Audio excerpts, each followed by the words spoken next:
Hei der, Tom. Ja, hei Tom. Det er Morten. Halla, det. Halla. Halla. Ja, Kjell. god morgen, god morgen. God morgen, ja. Er det en god morgen? Ja, det er strålende vær ute. Er du klar for litt løping, eller? Selvfølgelig. Selvfølgelig. Ja. Jeg er klar, jeg vet du. Hvor og når, tenker du? Jeg tenkte Semsvann, jeg, om, halvtimes tid. Hvis det passer for deg. Som om en halvtime. Ja, men jeg er med på det, vet du. Det blir bra, ass. Det er litt kaldt, men jeg tror når vi kommer i gang så blir det bra. Så blir det bra for lufta litt tanker etter jula. Du, det blir helt nydelig. Helt nydelig. Nei, men du, jeg tar og hopper i gymtøy, holdt jeg på å si, og så i bilen, og så er jeg hos deg om 25 minutter eller noe. Perfekt. Nydelig, det. Nydelig. Da ses vi. Ok, ha det. Fint det. Ha det.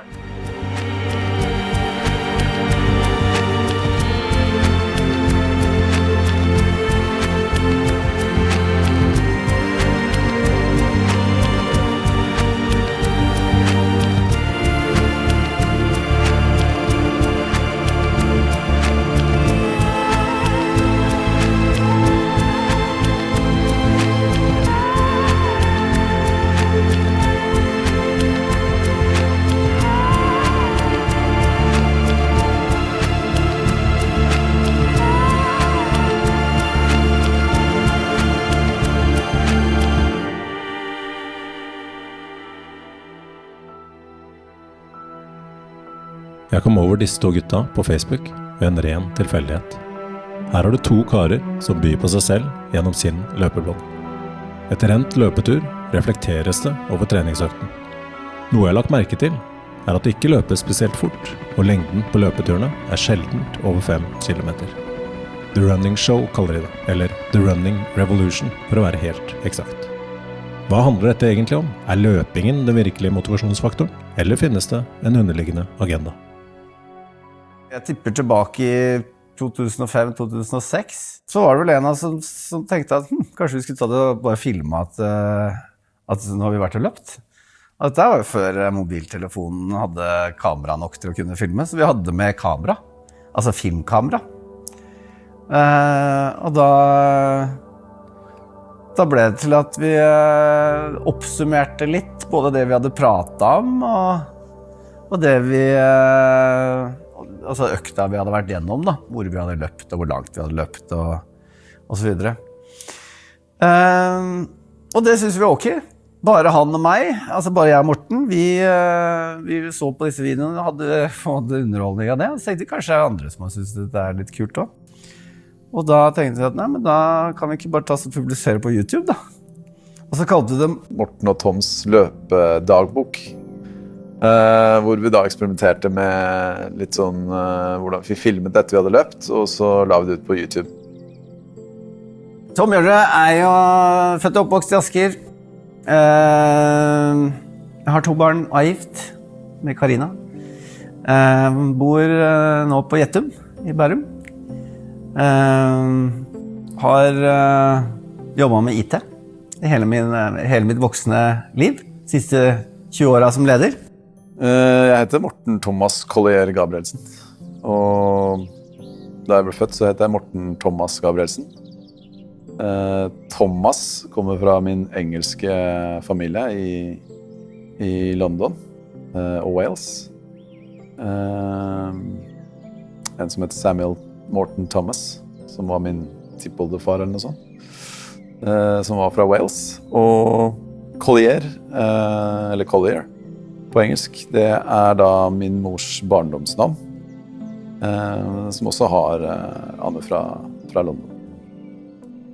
Det var faktisk noe som skjedde på jobben min en gang, hvor vi hadde allmøte, og det satt 2 stykker oppe på et sånt galleri, mens resten av jobben var liksom nett på gulvet og hørte på administrerende. Og det la også han administrerende merke til, da, at de gutta satt der oppe. Og jeg kommenterte det da, det er litt som The Muppet Show, og det synes jeg var litt morsomt. Han ene var litt grå i håret og sånt, så baserte jeg titlen Running Show litt på, spilte litt på The Muppet Show da. Men det er klart, Tom og jeg, vi ikke akkurat så grå ennå, men det bakgrunnen til navn.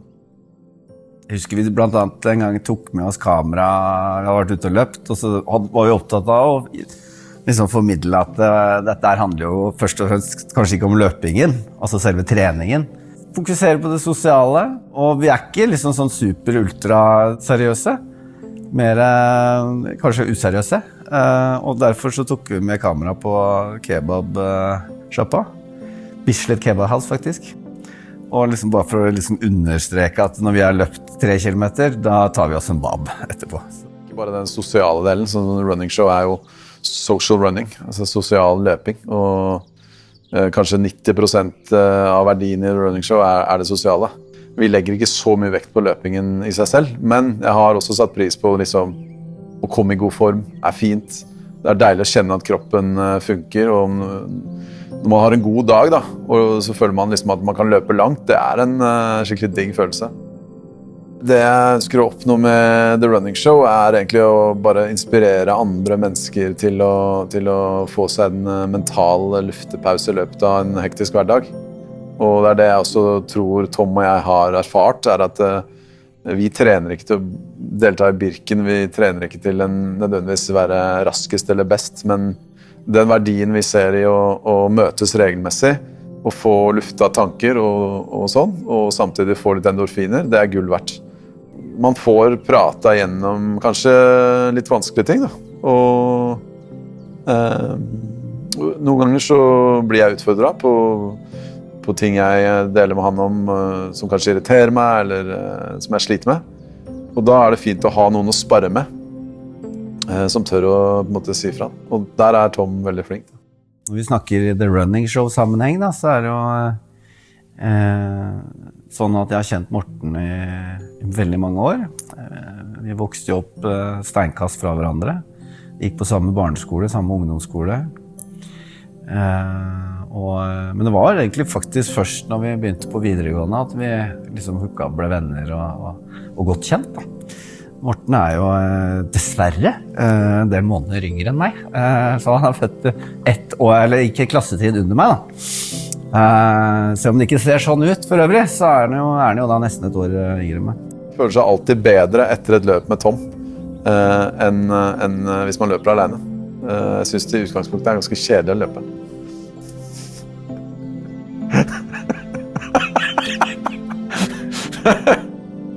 Tom og jeg bestemte at disse juleshowene vi har, skal vi prøve å samle inn litt penger da, til Hjernestursforbundet. Så det har vi gjort ved to anledninger, hvor vi har livesendinger, og vi ber folk få klikke like eller hjerte.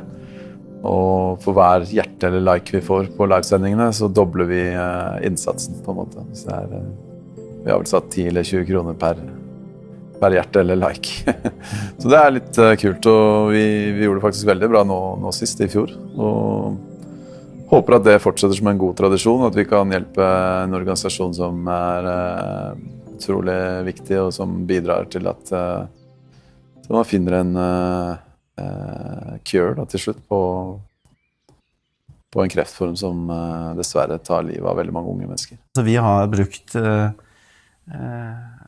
noe av vår airtime, for å si det sånn, på det og viktigheten av å kalle støtte arbeid knyttet til kreft, og da spesielt hjernekreft. For en del år tilbake så opplevde jo Morten å få den type sykdom veldig tett på seg. Natalie, som var Mortens kjæreste og etter hvert også kone, fikk hjernekreft. Og i den perioden hvor Natalie da stadig vekk ble sykere, ble det igangsatt en såkalt fundraiser i hennes hjemby Burnley, hvor jeg og Karina og Paul, kompis Paul, tok turen til England for å være med på det.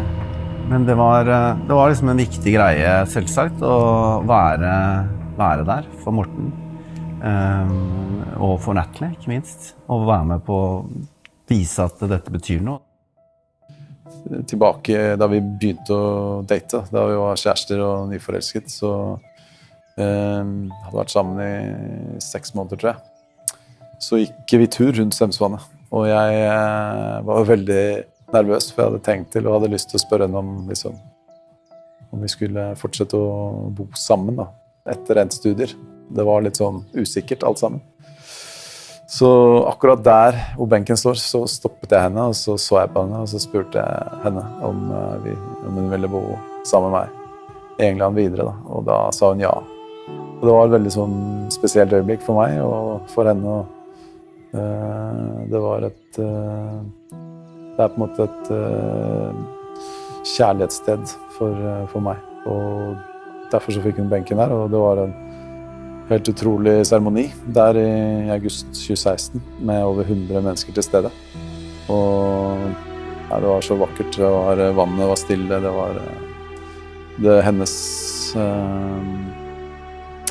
Hennes spirit var definitivt der. Og hennes venner fra England kom. Helt utrolig.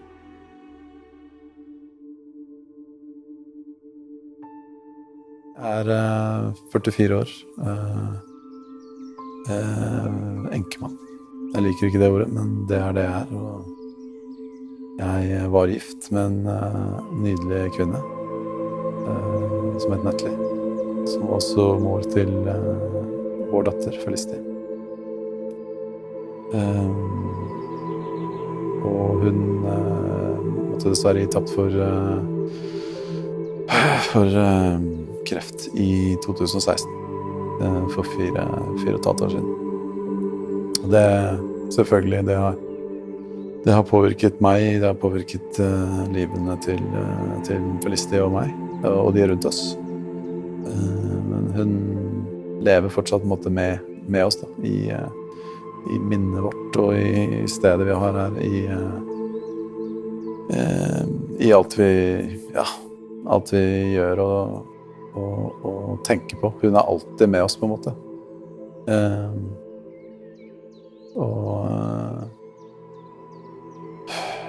Selv om det til tider er fryktelig tungt, så vet jeg at hun ville aldri at jeg skulle sitte her deprimert resten av livet. Hun var en glad, ekstrovert jente som elsket livet. Så hun håper at hun ser ned og er tilfreds med hvordan vi har det. Men jeg savner henne fryktelig. Det gjør det. Det har altså vært viktig, tenker jeg, i sammenheng med The Running Show, da. At jeg og Morten har snakket mye om det.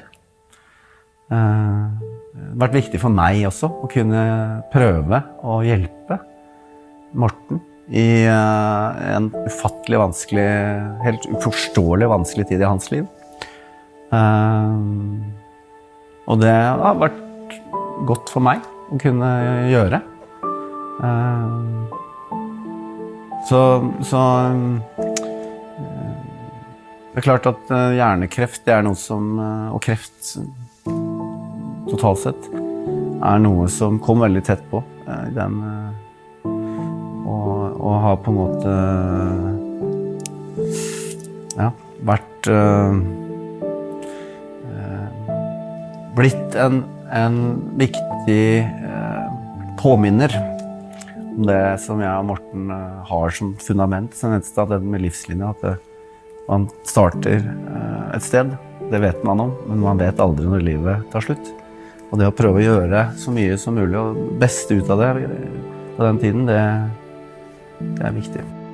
På grunn av at hennes begravelse i England var veldig privat, med kun nærmeste familie til stede, så visste jeg ganske tidlig at jeg ønsket å hedre henne her i Asker. Det var tross alt her vi hadde valgt å bosette oss, og her vi stiftet familie, det var her vi jobbet. Hun jobbet på Asker International School, en av de første ansatte. Høyt verdsatt av rektor og stab og administrasjon der. Og jeg ønsket å hedre henne med en minnebenk. Og det litt sånn engelsk tradisjon, faktisk, at man har minnebenker i parker og sånn. Jeg bor så nærme der nå, og vi løper jo rundt der, Tom og jeg. Og jeg løper innom der og hilser på henne og snakker med henne. Tom og jeg sitter der og prater og tenker på henne. Jeg forteller Tom om at hun hadde bra humor, og at hun sikkert hadde sagt liksom, nå må dere kjappe dere og løpe litt fortere, for eksempel. Hadde hun vært der, så hun hadde bra humor. Så hun løper faktisk også maraton 3 ganger. Og var en stor inspirasjonskilde til at jeg også løp den ene maratonen jeg også løp da. I 2010 i Paris, og da var hun veldig stolt av meg. Jeg har et bilde som liksom, jeg setter veldig stort pris på det bildet fra Paris. Natalie var fra London, oppfødt og oppvokst i Hammersmith, og jeg traff henne da hun var 19 på universitetet i Newcastle, hvor jeg tok samme økonomifag som henne. Og vi connecta egentlig fra første stund, men begynte ikke å date før 2 år senere. Og hun var varm, hun var morsom, hun var ekstrovert. Hun var litt bossy, men det trengte jo jeg. Jeg trengte å ha noen som kunne få meg litt ned på jorda når mine kreative ideer tok litt av. Men hun var veldig glad i å reise. Hun var veldig sånn eventyrlysten, og vi var på mange fine turer sammen. Både i Europa, men også i Malaysia. Vi var der en måned blant annet, hvor vi bodde og reiste rundt til Singapore og til andre øyer der. Og så var vi i USA. Vi var på Jamaica, vi var i Sør-Afrika. Så vi reiste veldig mye rundt og opplevde mye. Og det var kult. Hun brydde seg veldig mye om familien sin. Og var veldig familiekjær. Men hadde også et par veldig gode venner. Hun hadde sagt til en venninne av seg at hun aldri trodde hun skulle bli mor eller gifte seg da hun fikk vite om diagnosen. Så denne venninnen fortalte meg at hun hadde sagt det, så ble jeg veldig rørt av det. Og jeg var veldig glad for at hun i hvert fall fikk oppleve det. Men fantastisk vakker jente, og sosial, morsom å være sammen med. Vi lo mye. Vi kranglet noen ganger også. Det sånn det med nære forhold. Og vi bodde i Barcelona i 2 år sammen, og da hadde vi det helt fantastisk. Syklet mye rundt i byen og spiste god mat og koste oss. Så hun var veldig ambisiøs og ville liksom bli lærer. Og hun klarte det, og pushet meg også litt. Så det savner jeg veldig, sånn, ha noen å spare med i hverdagen. Kanskje derfor det ålreit også å ha Tom til å spare med. Ikke at jeg skal sammenligne Tom med henne, det går ikke, men det fint å ha noen andre å spare med om livet.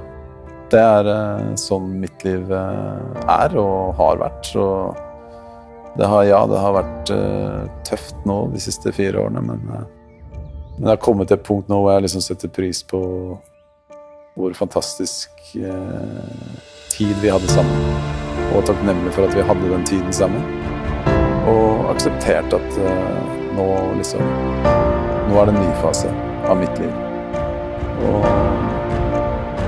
hun vil aldri bli glemt.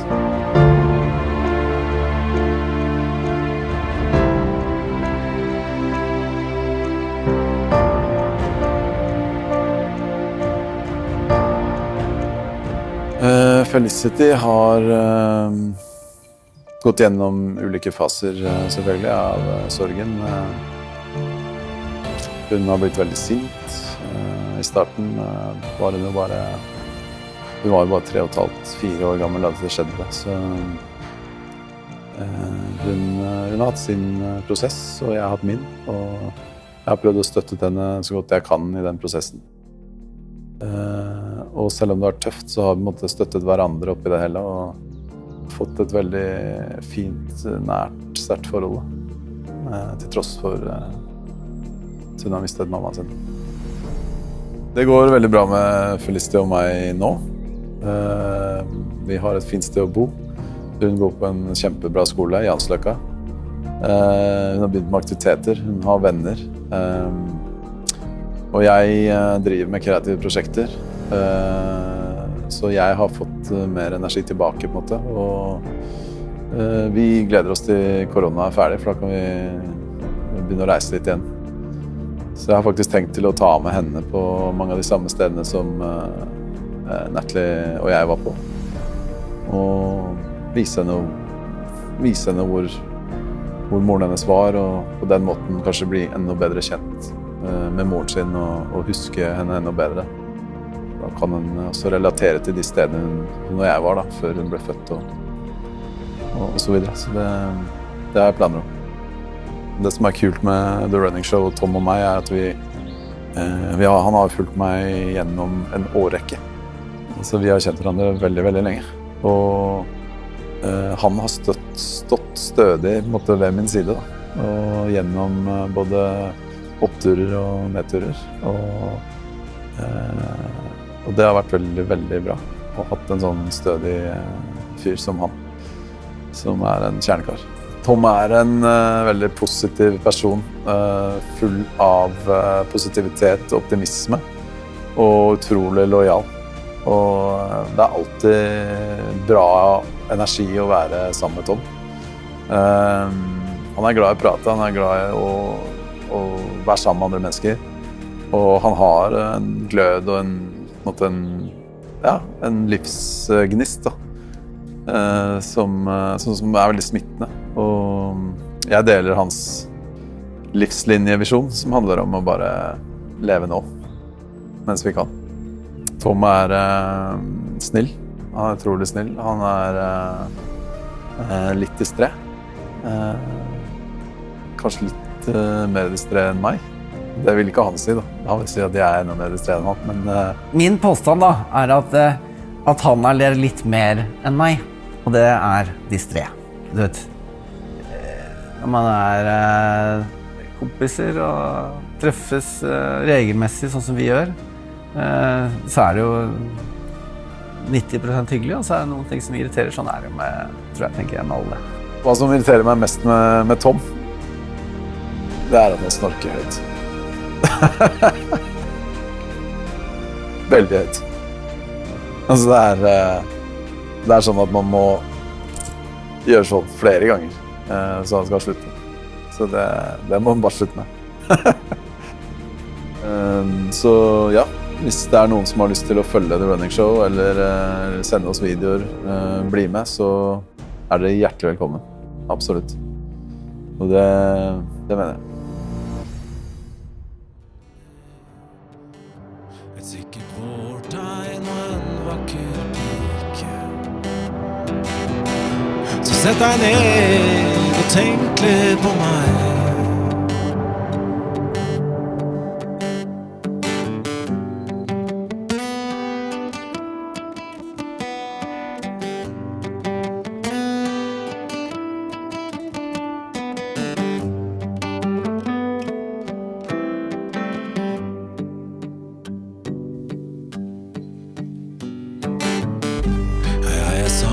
Jeg er den du minner.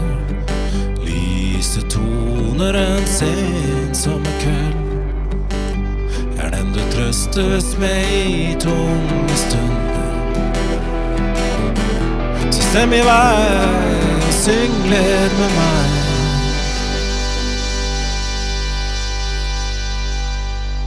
Jeg er livet, jeg er år, jeg er dager.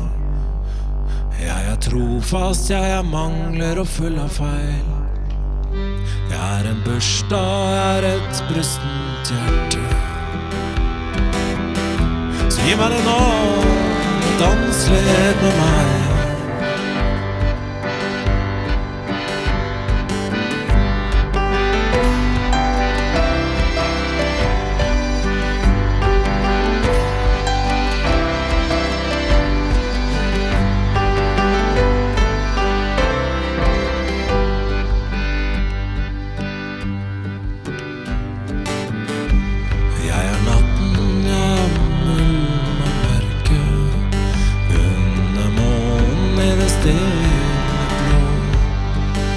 Blant tusen lykter svever jeg langsomt.